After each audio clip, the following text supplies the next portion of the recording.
নৈহাটির অভিশাপ, ইতিহাসের সাক্ষী এই বিসর্জন। কিন্তু এবার উল্লাসের মাঝে নেমে এলো চরম বিপর্যয়।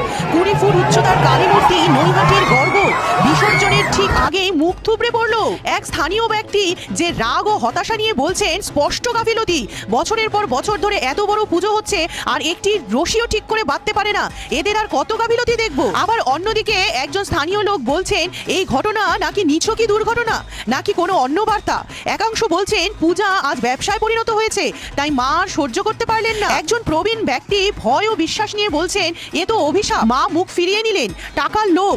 এই নৈহাটির জন্য একটা দুঃসংবাদ অপেক্ষা করছে, এ তো অলৌকিক ঘটনা, এ শুধুই অলৌকিকতা। দুর্ঘটনার কারণ যাই হোক, 20 ফুট উঁচু কালী প্রতিমার এমন পতন নৈহাটির ইতিহাসে এক কালো অধ্যায়। এ কি শুধুই দুর্ঘটনা নাকি অলৌকিক কোনো সংকেত? প্রশ্ন রেখে গেল এবারের কালী পুজো। উত্তেজনা